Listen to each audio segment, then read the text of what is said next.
Welcome to The Growth Show with me as your host, Joe Camerato. I am an entrepreneur who created my company, National Business Capital, from literally $0 out of my spare bedroom to over $2 billion in business loans secured for entrepreneurs nationwide. Since 2007, I have seen just about every type of business.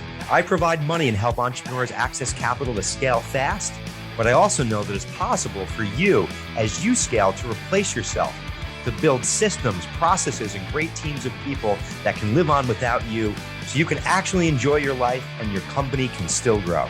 I will not only tell you the peaks and valleys of my story, but I will also bring on world-class entrepreneurs to tell their stories and share their lessons on their growth journeys. Welcome to The Growth Show. Welcome to The Growth Show with me as your host, Joe Camerato. As you guys know, my show is all about entrepreneurs making it happen and growing themselves and their business. Happy and excited to have Lisa on today, who really created a business around managing your finances better. But that all goes into growth, right? If you can't manage your money, for sure it's going to be hard to grow, especially financially. So excited to have you on and excited to hear your story of how you went, really from the corporate world, into starting your own business. It's always interesting. I always love hearing those stories and how people take those leaps. Mm-hmm. And just to hear, a little bit about Lisa. Lisa's a renowned finance expert who guides men and women to overcome money shame through a stop budgeting system, which I love. Fostering secure, guilt-free lives with newfound financial confidence. Throughout her career, she's focused on supporting individuals and rewiring their money mindset and adopting a strategic framework that emphasizes healthy spending over restrictive budgeting.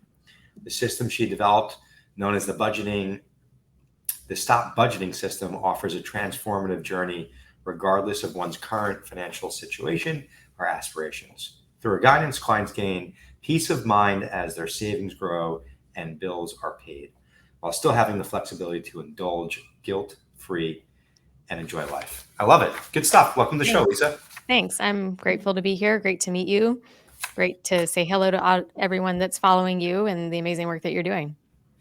And same to you. And that's why you're on the show, just making it happen. I love that you're helping people understand, their finances. I think a lot of people, it's just wild to me how none of this is like taught to us. We go to school, we learn about all these things. Half of them are, not useful in life.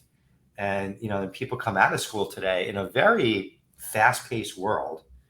And then where things are digital, we don't even have physical money anymore. So I think understanding, finances and, saving and investing and understanding what all that stuff means. I think I was talking a little bit before the show, just like my daughter just turned 8. I'm already starting to talk to her about money and about investing over saving to grow her money, but also for her to just understand it. And I'm using physical money, and she has no concept of what $100 is or $1,000. She knows 1,000 is bigger than 100. Yeah. And then 10,000, you say $1 million. She goes, wow, $1 million, but she doesn't really know what that means. No. So I'm trying to show her when we buy stuff, or even if it's something for her, hey, this is $30, this is $50, this is $100. Yeah. And then when she does something good or, different things, sometimes I'll give her a little money. And, when she gets that $5 when we go buy something that's 30, you could already see the wheels starting to spin. I'm $30. What? I did all this work and you gave me $5. So it's interesting. So I appreciate that you're doing this, and helping others. Thanks. And so many people I think want to be better with their finances, but don't really know who to turn to or who to ask. Sometimes it could be embarrassing. Yep. So just, I really want to get into that and hear about that, but I really first off want to hear you were in a corporate job and how did this business happen? Because I think that's something that happened. I don't know if it was you or someone you knew, but I want to hear the story of the why behind you started this, and then hear that journey from going to corporate world to now, building a business around helping others. Yeah, so I'm a blue collar girl. My dad's a stagehand, grew up in Las Vegas, and what we were taught at a young age, one, my mom was a stay-at-home mom, and I didn't have a lot of female role models, professional role models. So as a woman, young woman, I thought that I wrote about this in my senior year in high school. I'm going to have 4 kids. That's my ambition in life is I'm going to have 4 kids. Yeah. But my parents pretty much told us that we can go to college and then get out. So at some point I had to figure out I was going to do some work to do that. And I ended up going to higher education. So when I went to UNLV and got my degree and jumped right into working for UNLV right after graduation as an undergraduate recruiter and then climbed the ranks at UNLV. That was all I knew from the professional world. I learned a lot. I'm super grateful for that experience.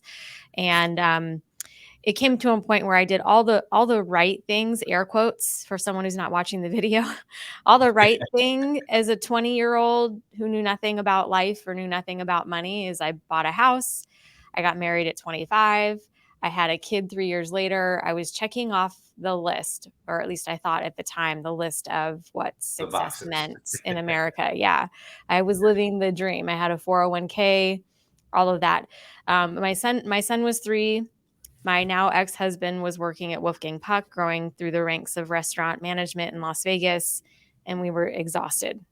And this is a story that's so common for people, right? Yeah, I was going to say too, Las Vegas is definitely not the place for being good at managing money. Like Yeah. there's probably a lot of business out there, for you. But I couldn't imagine if I grew up in Las Vegas. I visited, I go there now for conferences. When I was younger, I was not going there for conferences, and Yeah. I could tell you I was not saving money, when I was there. So Right. The one thing that we did, we had going to UNLV, we had kids bounce in and out of school. Like yeah, kids that came from out of state come to UNLV and leave because they couldn't handle it. Being born and raised in Vegas, my brother, sister, and I had a stronger footing about all of that, but for sure yeah, in college, it was kind of a train wreck. Money moves fast in Vegas, and it's open 24 hours, all those reasons. But yeah, so I had some things happen in my early 30s where I woke up and said, I can't keep doing this. I can't keep raising my kid. I can't keep working 60-hour weeks. My husband's never home because restaurants are open until midnight in Vegas, and something had to give. And I did what a lot of women do is I left. I left to stay home. wow, got it, yep, Yep. okay. But in the back of my mind at that time, even I knew I didn't want to work for anybody else ever again. I made that decision when I left UNLV. I'm not going to work for anybody else ever again. I didn't know what that meant or how that was going to happen, but for me, that was my entrepreneurial spark and journey from there at the age of 31. Wow. And what led you into, helping others, and turning this really into a business of helping other people manage their money? I tell my story in my book, so the whole story of my book, but the short answer is failure. And I don't think that's uncommon by entrepreneurs. I heard in some of my circles of entrepreneur friends is that you have to have trauma in order to be an entrepreneur because we're trying to overcome certain things for ourselves. I think we have big goals and dreams for ourselves, and for me, it was that I wanted to be successful. I didn't know how I was going to make that happen, financially or otherwise, but it was from a spark of an email from Farmers Insurance. I was putting my resume back out there for a lot of reasons. Personally, my husband was in and out of work. I was pulling money out of my 401k, going into credit card debt, doing whatever I could do to keep the household together. And I was like, I got to get back to work. And Yeah, yeah. so I got an email from Farmers Insurance that said you can make $400,000 a year selling insurance for farmers. Well, And I called my best friend at the time who was a financial advisor, and I go, is this true? Is this real? And she said, yeah, it's true. And I was like, I want unlimited earning potential.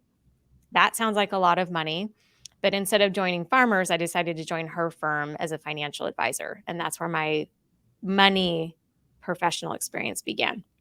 oh, got it. So then you were in, like the financial advising world, Yeah. building a book of business, clients, and then when did you really start, the helping other people with their finances? Yeah. So rewind to like 2016, 2017. There weren't a lot of money coaches on the scene. I had never heard of money coaching. And in private wealth management, coaching was not a thing, especially because you can't regulate it. Yeah. So I wanted to work with younger people, and I had younger people 10 years younger than me at the time in their 20s coming to me for support and help, and I couldn't make money helping them. We Got were it. an advisory only firm, and the money industry is structured around people who have money. You got to be around people with Yeah. money to make money. And I wasn't around people that had money. Yeah. So I wasn't making money. I wasn't helping people that I really wanted to help.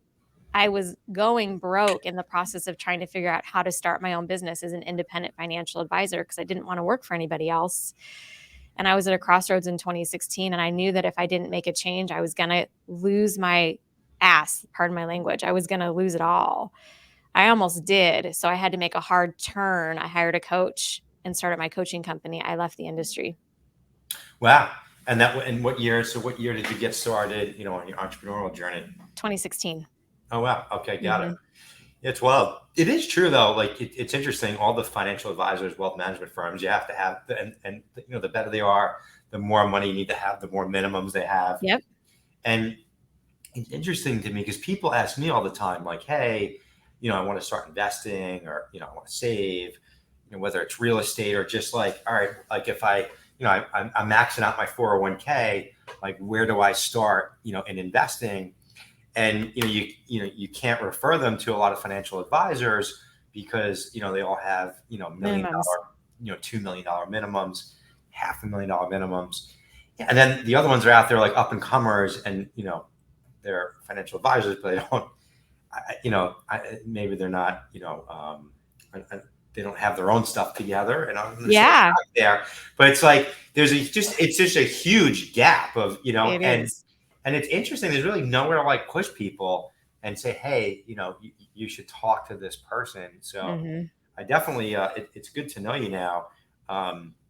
And but then even too, like a lot of these financial firms, there's people who just say, I want to like save $500 or $1,000 a month or $2,000 a month, whatever it Mm-hmm. is. But I don't know where to put it in the market. I'm afraid to make decisions on my own. So Yeah. I think there's just a whole opportunity there, that. Um, but it really is wild that there's really, not a lot of places for, up and comers to go That's to. right. And I think, listen, the younger you get started with investing, the better it will be, later on in Mm-hmm. life. That's for sure. So what was the turning point? You started in 2016. Like when did it really start to click? Like when did you, air Yeah. quote, figure it all out? Almost immediate for me because I hired a coach who taught me how to make money. I Interesting. had never learned in my life. I was a good worker. I was a hard worker. That was a lesson that I learned growing up. You work hard for your money. That was a belief that I had instilled in me. I knew how to work 80-hour weeks. I knew how to work 3 jobs through college. I didn't know how to go make money. And Yeah. that's Interesting. as a financial advisor, I was relying on my firm to teach me that. And so it was actually really leveling up my sales skill set and knowing how to make offers and proposition my value. Once I learned that from my coaches, boom, within I had made barely any money as a financial advisor for 3 years. I was actually negative every month trying to keep my fees and insurance and all my things in place. But I had a group of people around me who wanted to work with me. They just couldn't figure out how to pay me because I couldn't manage their assets because they didn't have enough assets. It was this conundrum. So I Yeah. put a sales Yeah. process in place. I started asking for people to pay me for coaching. Within the first 2 months, I had made $10,000. And within the first 10 months, I had made over $100,000. So that's it. It happened fast once I learned Wow. how to make money. That's awesome. So is that what you teach people, is how to make money? Right. Like, Money coaching is really, I'm meeting people where they're at and I'm taking them where they need to go. So sometimes I do have a handful of business owners where that's the first conversation we have. got it. Hmm. And is it more of like, getting refocused in your business, or if you're, just, if you don't have a business, is it how to market yourself better, or, Yeah. have a career change shift to go Yeah. and make more? One of the first questions that I have to answer, help business owners answer is, what are you worth and what is your value? How are you actually making money? They don't know. They know what they want to do. They know how they want to help people. They know that they're good at what they do, but we have to connect that to, well, what are you actually offering? How are you closing business? How are you collecting the cash? That's a fundamental Yeah. what we don't learn. Like you said, who teaches that stuff? No one. Yeah. And it's all about bringing value to the market, right? So I think as a business owner, what value are you bringing to the market? And then how are you advertising that value so people know, Hmm. where you are, how to find you? But I think as an employee, right? Because not like entrepreneurship, I think we talked about this a little bit. Entrepreneurship's not for everybody. It's not. A lot of the shit you see on social media is like, oh, it's so easy. Go live your best life and be an entrepreneur. Well, guess what? It is not easy. It's not going to be fun. And you will work harder than you ever worked.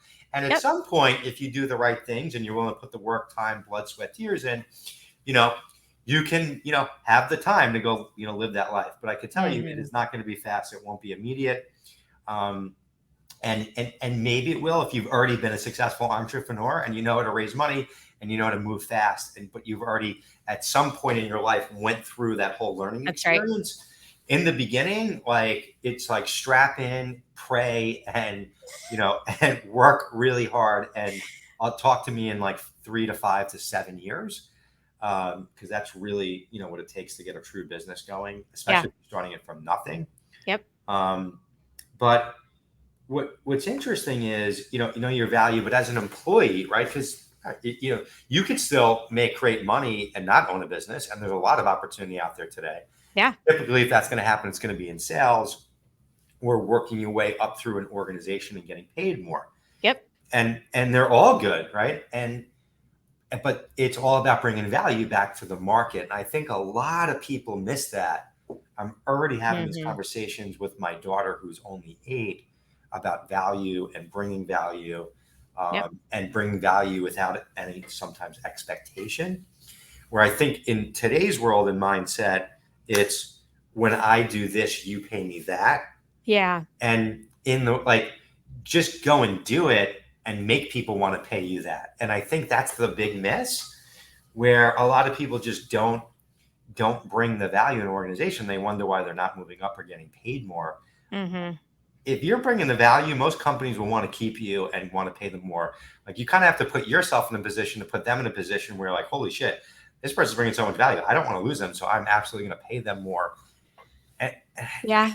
I think it's just so many people don't get that, No, I love the grow show philosophy and that perspective. And I'll tie it to my journey, meaning that I constantly invest in myself so that I will be retained by my clients. So I'm Yes. not just teaching one thing. I'm constantly saying, what else can I do? How else can I be of value? How else can I improve myself to be of value? What else do I need to know? Who else do I need to know to be able to support my clients at the absolute highest level? Yeah, you have to keep growing. We talk about it here at my company. We're our theme is grow. It's all about growing. Our mission is helping helping others grow, and for our business owner clients, we help fund clients in all industries all across the country. Is helping them access the capital they need to grow, but it's also about helping our team grow and be better. And we really push that here. And I think kind of like to what you're saying, I love, when I was introduced to you and just learned about what you're doing, I love this whole stop budgeting system, because you could budget all in the world, but if you're not bringing in more money, it's like, and so many people put the focus on it's a scarcity mindset. And it's like, where can I save? Where can I save? And I've dealt with this with business owners, where can I cut costs? Where can I save? And my answer is fuck that. Where can you go and make more money? What do you need to do to grow your business? Yeah. And you can only cut so much. And some people get it and they're like, oh my God, they're focused in what can go wrong and how do I save, and scared to take the risk to get to that next level. But, I always say where's, when someone's getting started, I'm like, where's the money? And they're like, what? And I'm like, where is what in your business right now, what is making the most amount of money? What is the most profitable thing? Okay, cool. Go do more of that. Put all of your energy into that. And then you can go do all this fun, shiny, big picture stuff. But if you don't make money, you're not going to get to any of this big picture good stuff.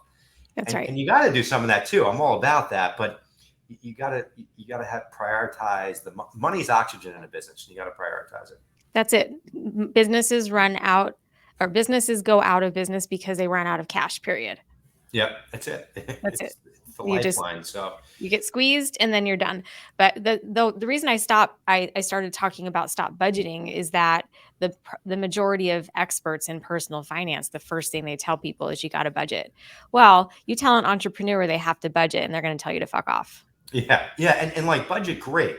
And I think that you should have, hey, a game plan. Yeah, here's our growth plan. Here's what we're able to spend every month. We can hire X, we can spend X amount of marketing, and have some sort of, a budget and projections. I think that's great. As you get bigger, that should constantly, get better and improve. But again, you could do all the budgeting in the world, but if you're not driving in the cash flow, or if you're not increasing your income as an employee, like what budget's not really going to get you anywhere, It's just, it's too much of a like blanket answer to suggest or even assume at this point that it's going to make a difference, because the truth is, with the budgeting conversation, the majority of Americans are still living paycheck to paycheck. Why? Yeah. It's just, I think there's just, it's very easy today. I think about this a lot. I talk about it a lot. My grandmother came over on a boat, from Italy in like 1918 or something like that. And she was I don't know, 4 or 5, 6 years old. And she, and she would talk to me. And then, she was a teenager and she lived through the Great Depression. And, she would talk to me about the poor working conditions, working in a factory, kerosene all over her hands, and sharing a loaf of bread with her siblings, and like just how hard it was to like find opportunity to work, to eat, to live, working, extremely hard to then eventually, she got the school system. Then she was like a school security guard for like many years and had a pension and whatever. But my grandfather bought a 3-family house, and then they rented out the other 2 floors, and that helped them like live in life and eat. And it just, I'm tying this all back in. It's all going to make sense. My point is like, I think it's so easy to just like get by today. Like there is so much opportunity out there. So it's very easy. You can there's a lot of places to go work and just pay your bills. And I think because it's so easy, people just kind of disrespect like pushing yourself, working really hard, because you can easily just get by. Yeah. Versus the old school, like they knew what, like to not have opportunity, to not have things. So when opportunity like came their way, they took advantage of it. They didn't stop. They worked harder. They worked longer. They worked later. So I don't know. I think it's just too easy today. And I think there's a lot of laziness. And then I think people grow up really easily. Like, even listen, there's still poverty in our country, but I think that for the most part, there's nowhere near the poverty that was, 50 years ago, 100 years ago. It's just not even close. So even in a low income situation, you can still get by in a much better situation. I'm not saying it's a good situation. I'm just saying it's much better than years and years and years ago. And I like you mentioned to me, most entrepreneurs had to go through some sort of trauma in order to make it happen. I feel like that old school went through a lot of trauma, so they just like worked their asses off, hustled, and figured it all out, saved, and and today it's just like there's still trauma happening, but it's different. It's just way different. And that's my philosophy. Maybe I'm crazy, but even thinking back to when I was younger, I was too much of an entrepreneur and type A, and like, natural borns, in sales to like stop and do a budget. I didn't have the time. Exactly. So what did I do? I went out and took on some debt. I bought a house. I got a nice car with a big ass payment. That's And right. I went to work and hustled and Yep. said, all right, I'm going to figure this shit out. And it held me accountable, and this is at 23. My first house I bought for $500,000, 23 years old, and Mhm. a $700 car payment. Like this is a lot of Those years. are big bills. This is 17, 18 years ago, right? That Yeah. was like a big deal. My Yeah. mortgage was like $3,800 a month.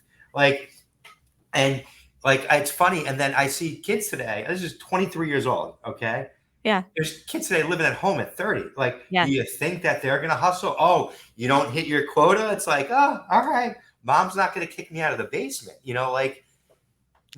If I knew I was gonna hit my numbers, I went into overdrive because no one was gonna. No, That's the thing. Mommy and daddy want to pay my bills. I can tell you that. That's right. And that's I'm speaking to there's these different money mindsets, money types, and there are for entrepreneurs in particular, many of them possess that same quality that we're just going to go and make it happen.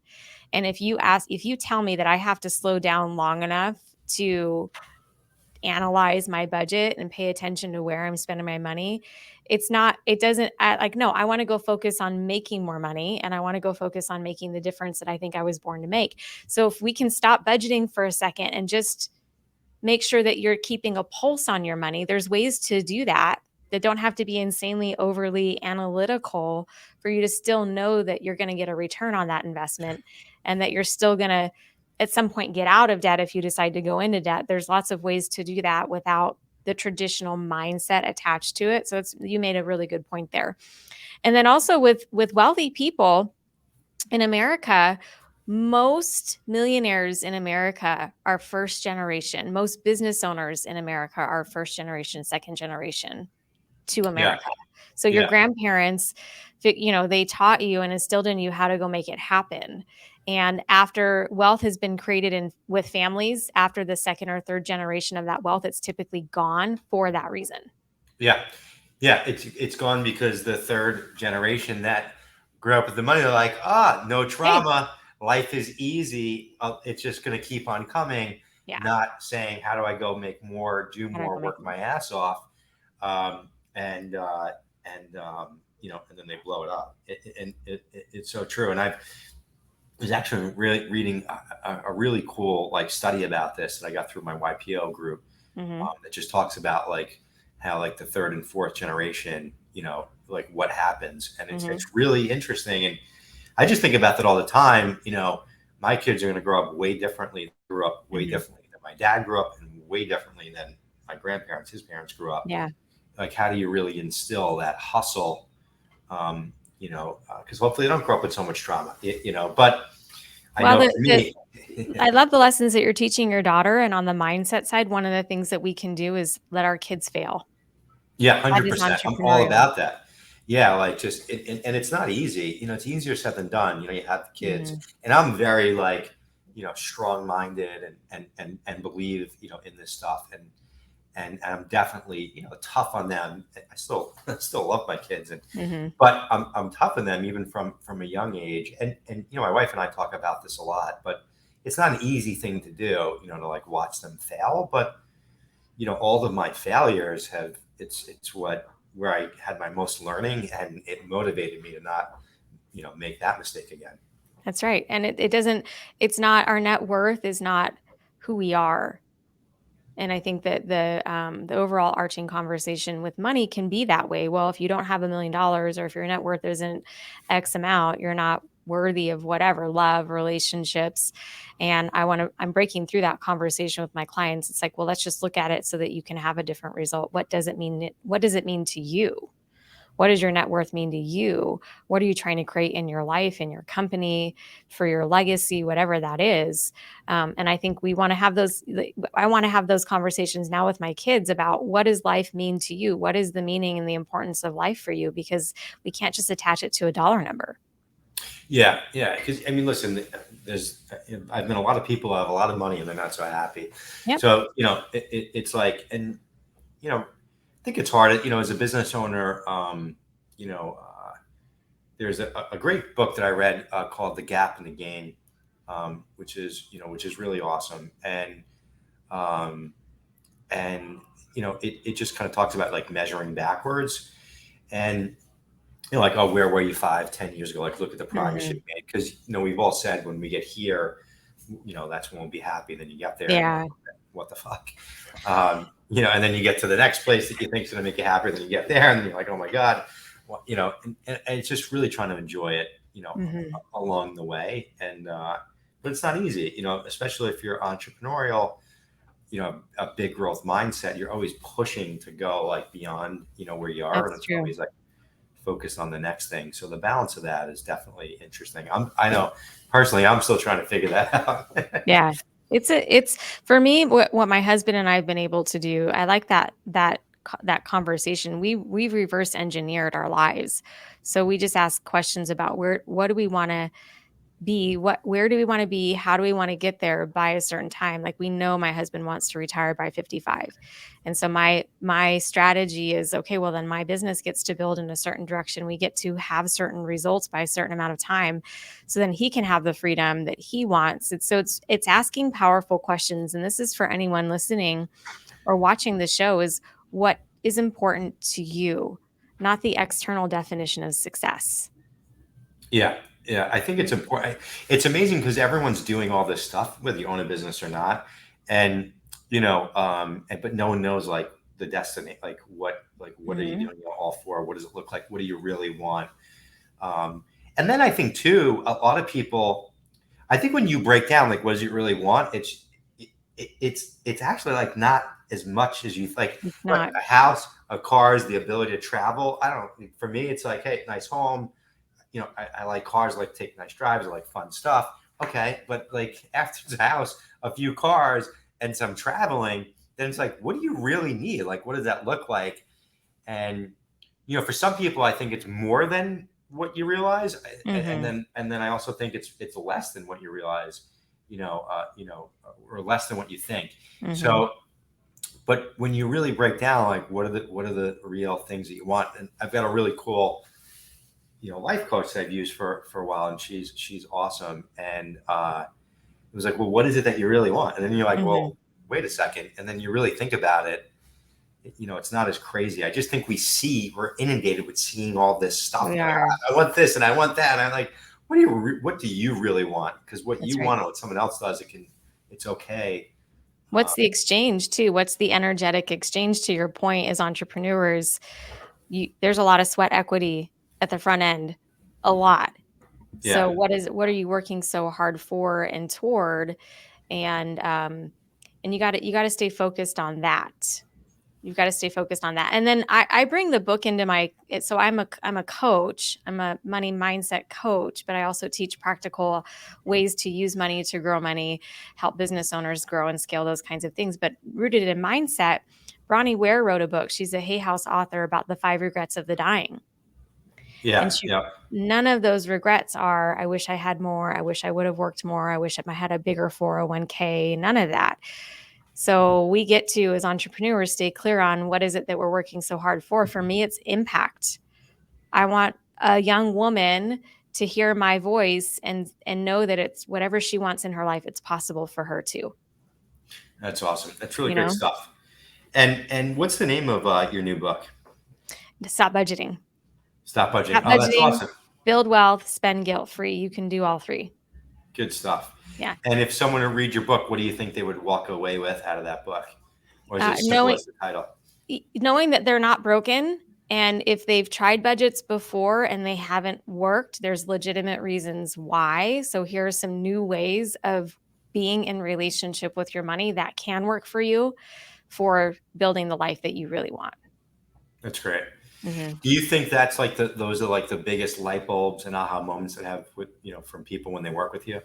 Yeah, there's a lot of guilt and shame that my clients come to me with for a lot of reasons. But for me to be able to help them in a very succinct way, in a relatively simple way, to show them that they're not as bad as they think they are.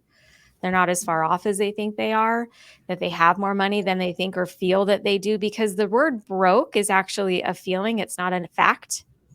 Yeah, that's true. People who say that they're broke, well, that's a feeling, that's a pattern, that's something that's a learned behavior. It's not a fact.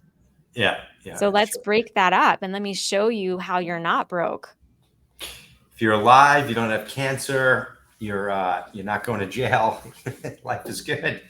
Let's talk about all of it. That's right. Let me show you how your decisions you're making on a regular basis are going to get you where you want to go, or where you don't. But women in particular are shamed about spending. We do 85% of the world's spending, and then we get shamed for it.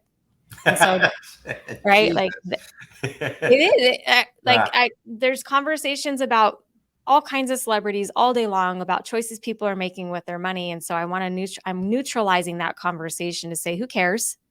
Yeah. Right? Who cares? And if we stopped spending, truly, which is why stop budgeting is so important to me, if we just stopped spending, what would happen to the world's restaurants? What would happen to clothing companies? What would happen to Target? It's not a realistic conversation.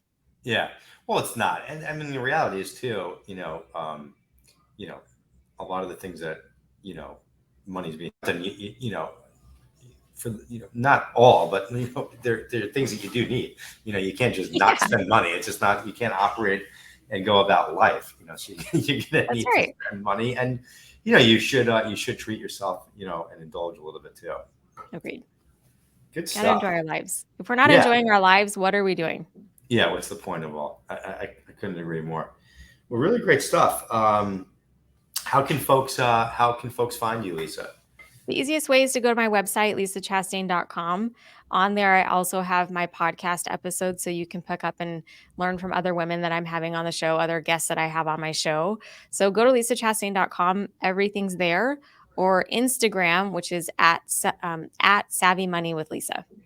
Oh, cool. Very cool. Yeah, definitely make sure to go, check that out and follow Lisa and get better with money. And what is one growth tip that you would leave the audience with today?